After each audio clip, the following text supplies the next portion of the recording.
जय जय माता भारत माता, जय जय माता भारत माता, भारत माता की जय, भारत माता की जय, भारतीय जनता देशानिकी ఘనత, భారతీయ జనతా దేశానికి ఘనత, నరేంద్ర వర్ధిల్లాలి, కిషన్ రెడ్డి గారి నాయకత్వం వర్ధిల్లాలి। भारत माता की जय, भारत माता की जय, भारतीय जनता దేశానికి ఘనత, भारतीय जनता దేశానికి ఘనత। దేశవ్యాప్తంగా భారతీయ జనతా పార్టీ ఆధ్వర్యంలో 7 లక్షల గ్రామాల్లో గత 10 సంవత్సరాల కాలంలో మోదీ గారి నాయకత్వంలో జరిగినటువంటి అనేక అభివృద్ధి కార్యక్రమాలు, సంక్షేమ కార్యక్రమాలు, పథకాలు ప్రజల్లోకి తీసుకెళ్లి ప్రభుత్వం పట్ల, భారతీయ జనతా పార్టీ పట్ల ప్రజలకి చైతన్యం చేయడానికి గాంవ్ చలో అభియాన్ కార్యక్రమం చేపట్టడం జరిగింది 7 లక్షల గ్రామాలు।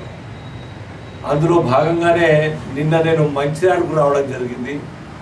మంచిర్యాల నుంచి వెళ్తూ ఆర్మూర్ వెళ్తుంటే మార్గ మధ్యలో మిత్రులందరూ కూడా కలవడం, ఈ సదరు మిమ్మల్ని అందరూ కూడా కలిసే సౌభాగ్యంగా కలిగి, సో ఈ యొక్క 3వ టర్మ్ భారతీయ జనతా పార్టీ అఖండ విజయాన్ని సాధించబోతాం।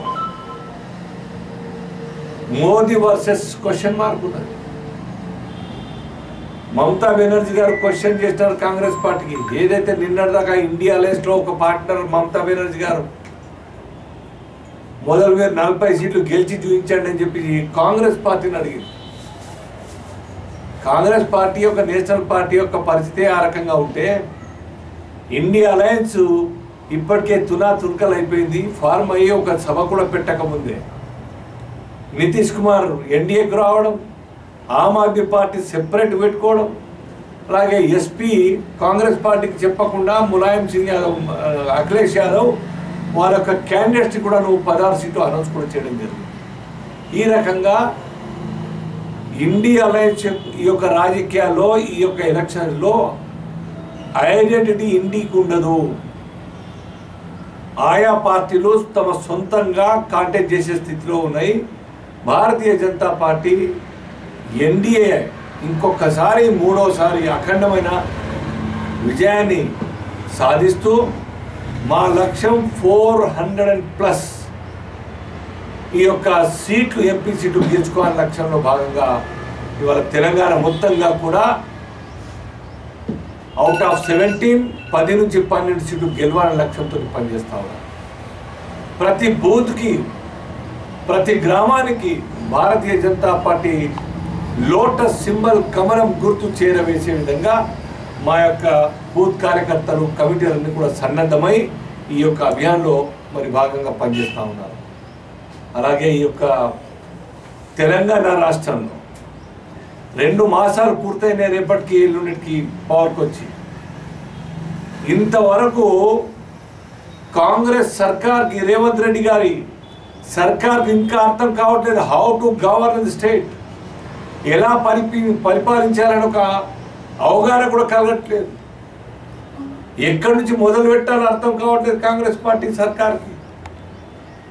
ఈ దశలో ఈ యొక్క రాష్ట్రాన్ని సరైన పంతాలో పరిపాలించేటువంటి యొక్క పరిస్థితి లేదు। మేము వెయిట్ చేస్తాం 5 ఏళ్ల కాలం పాటు, ప్రజలు మీకు ఇచ్చినారు కాంగ్రెస్ పార్టీకి అవకాశం, మీరు పాలించండి, ప్రజా సంక్షేమం, రాష్ట్ర అభివృద్ధి కోసం మీరు పాలించండి, మేము మీకు మంచి పనులకు భారతీయ జనతా పార్టీ ప్రజల పక్షాన్ని నిలబడి మీకు అవసరమైనప్పుడు సలహాలు ఇస్తుంది, సపోర్ట్ చేస్తుంది।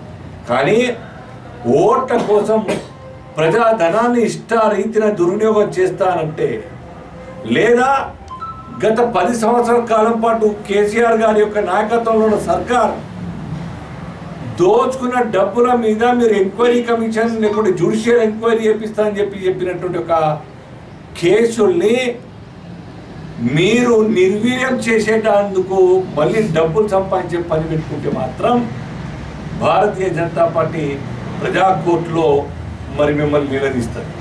ప్రజల చైతన్యం ద్వారా బీజేపీ ఈ యొక్క కాంగ్రెస్ ప్రభుత్వంని ఎండగడుతుంది తప్పనిసరిగా।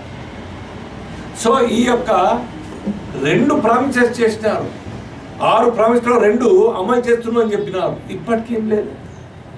ఏం చేసినారు మీరు ఆర్టీసీకి డబ్బులు కట్టినారా? ఆర్టీసీకి ఫ్యూయల్ ఛార్జెస్ అని ఇచ్చినారా? టారిఫ్ పేరు మహాలక్ష్మి పేరు మీద ఆర్టీసీ బస్సులు ఫ్రీ అని మహిళలకు ఇచ్చేసి దానివల్ల ఇంకా పెద్ద మొత్తంలో ప్రజలకు అసౌకర్యం కలిగిస్తున్నారు. బస్సుల యొక్క షెడ్యూల్ తక్కువ వేసుకున్నారు, బస్సులు లేవు, ఆటోలు ఎక్కకుండా బస్సు ఎక్దామంటే కొట్టుకునే పరిస్థితి మహిళలందరూ కూడా. సో ఈ రకంగా ప్రజా సౌకర్యాన్ని తగ్గించుకొని మీరు ప్రజల యొక్క జీవితాలతో చెలగాటమాడుతూ ఉన్నారు, మోసం చేస్తూ ఉన్నారు. ఓట్ల కోసం చేయకూడదు. రెవెన్యూ భారం ప్రజల మీద పడకుండా చేయండి. పన్నులు పెంచి రెవెన్యూ పెంచుకోవాలని ఒక దురాలోచన ఉన్నట్టయితే బీజేపీ మిమ్మల్ని ఎండగడుతుంది.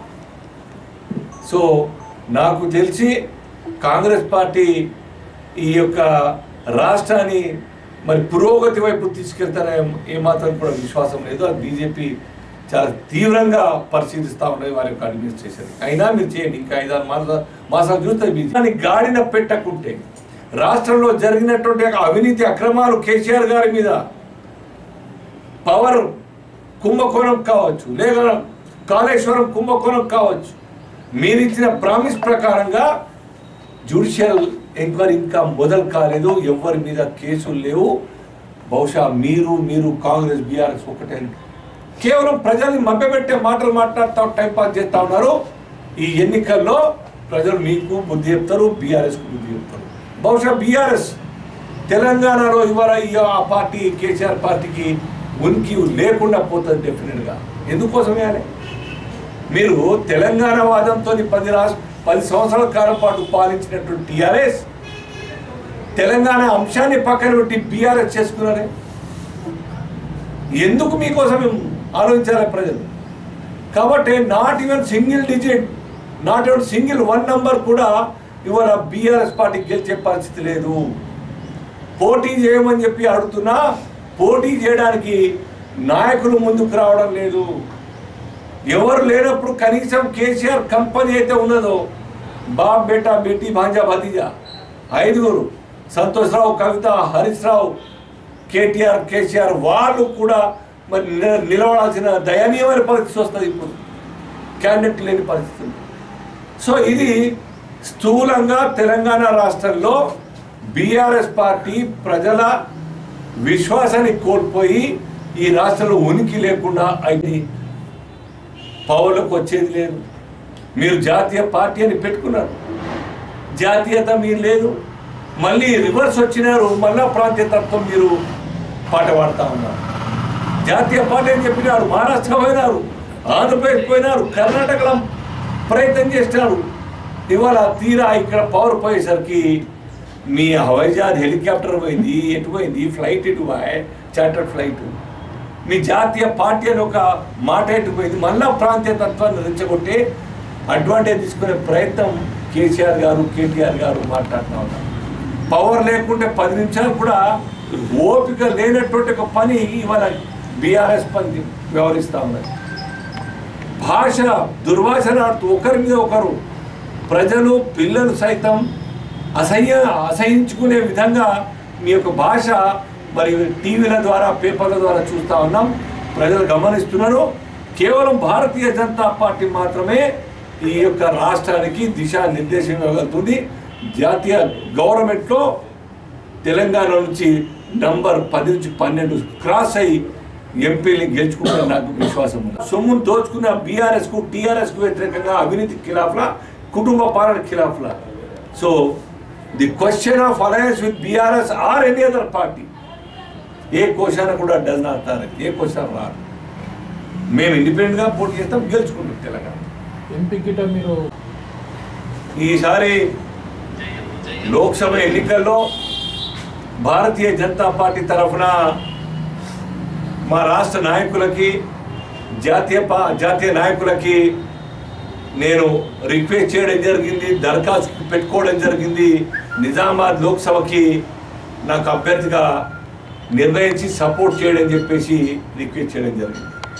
నేను ఆర్మూర్ వాస్తవ్యండి, బై ప్రొఫెషన్ న్యాయవాదిని. విద్యా సంస్థలు, క్షత్రియ విద్యా సంస్థలు, వేలాది మంది విద్యార్థులు ఉన్నారు.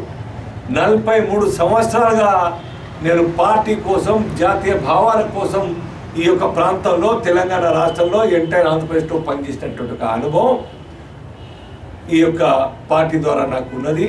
ఈ జిల్లా కూడా entire parliament, Nizamabad parliament, entire Telangana మొత్తంగా కూడా తిరిగి పార్టీ బలోపేతం చేసి నేను ముందుకు పోవడం జరిగింది. అన్ని ప్రాంతాల్లో, రైట్ ఫ్రమ్ బోధన్ నుంచి జగిత్యాల దాకా ప్రతి ఊర్లో, ప్రతి మండలంలో నాకు పరిచయాలు ఉన్నాయి. విస్తృతమైనటువంటి పరిచయాలు మా పిల్లల ద్వారా కావచ్చు, మా స్టూడెంట్ ద్వారా. వేలాది మంది 23 సంవత్సరాలుగా నేను విద్యార్థి పరిషత్ అప్పటి నుంచి నేను ఈ యొక్క ప్రాంతానికి వస్తూ ఉంటాను. మెట్పల్లి, కుర్కా, జగిత్యాల యువమోర్చా పేరు మీద బీజేపీ అక్కడ జిల్లా ప్రెసిడెంట్గా మా జిల్లా మొత్తం, రాష్ట్ర కార్యదర్శిగా ఉన్నప్పుడు ఈ ప్రాంతం అంతా తిరిగాను.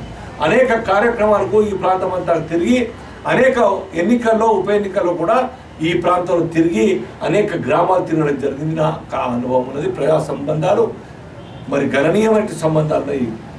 ఇంకో విషయం, భారతీయ జనతా పార్టీ కోరుకునేది ప్రజల సంక్షేమం కోసం, కార్యకర్తలకు న్యాయం చేయడం కోసం అభ్యర్థిని నిలబెడుతుంది.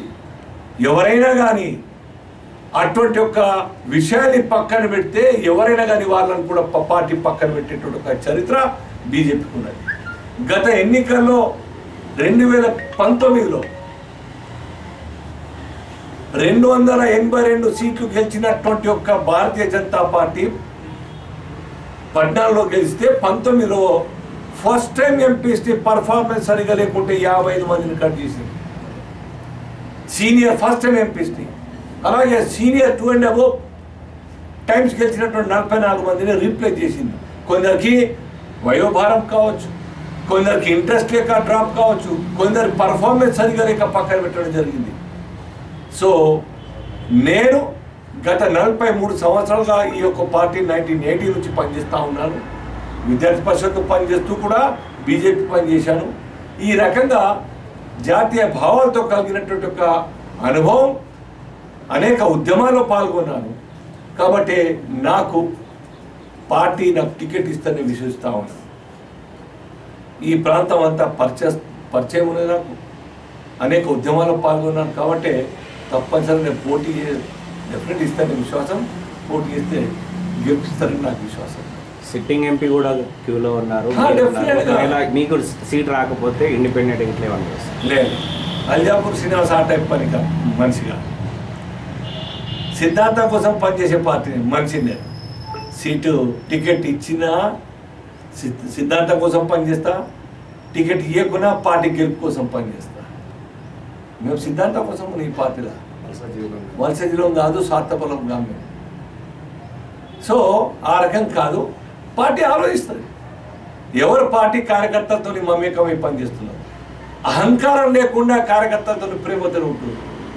ఎవరు చురుగ్గా ప్రజలతోని సంబంధాలు, బంధాలు నెరవేర్చుకొని పనిచేస్తున్నారు. అర్ధరాత్రి ఫోన్ బాగా ద్రోహి చేసినా లేపి లిఫ్ట్ చేసి పనిచేసేటువంటి గుణం మా సీనియర్ కార్యకర్తలకు అందరికీ ఉంటుంది.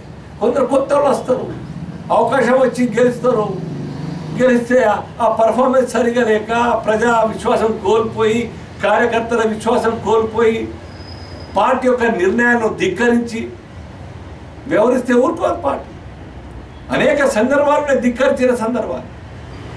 అటువంటి వాళ్ళకు ఎవరికి ఇవ్వాలి పార్టీ. సో మేము మచ్చలేని రాజకీయ జీవితం.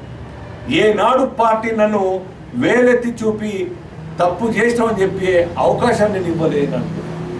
I stick to my ideology. సిద్ధాంతం కోసం పనిచేస్తుంది, ప్రజల కోసం పనిచేస్తుంది, కార్యకర్తల నిర్మాణం కోసం పనిచేస్తుంది.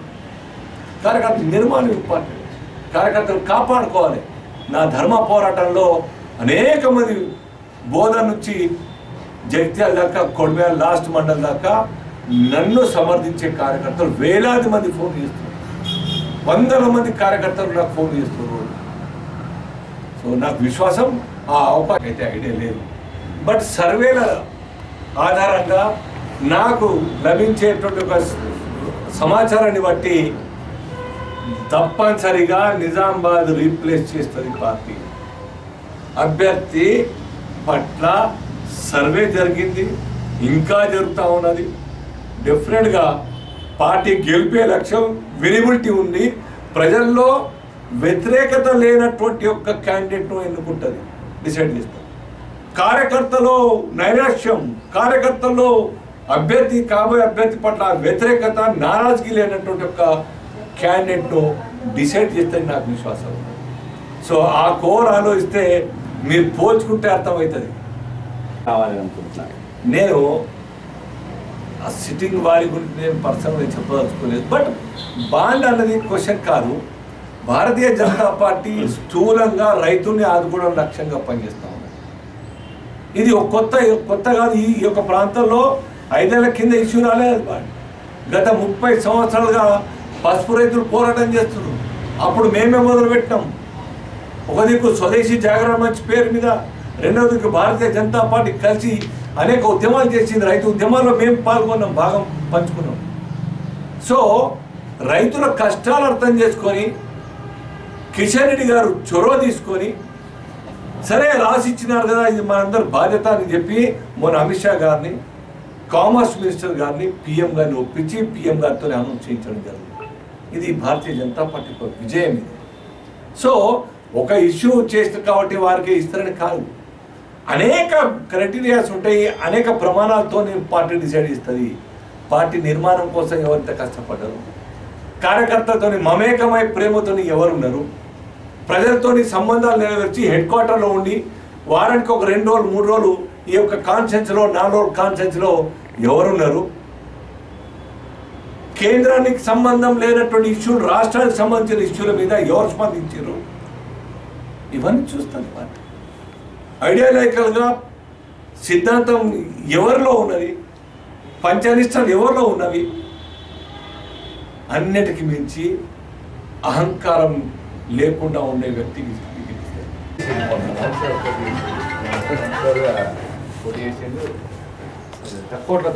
బాగుంటుంది. బాగా మన మళ్ళా అక్కడ ఓల్డ్ సిటీ కట్టర్ బాగా ఓల్డ్ సిటీ తయారు చేయండి. ధర్మ పోరాటంలో మనం గెలవాలి గిట్ వస్తుంది. అన్న టైం ఎప్పుడు ఇస్తారు మళ్ళీ సీన్ అన్న? మీరు ఎప్పుడంటే అప్పుడు మళ్ళీ ఎప్పుడు వస్తారు? మళ్ళీ వస్తాను. ఇదే పని 3-4 డేస్లో మళ్ళీ వస్తాం.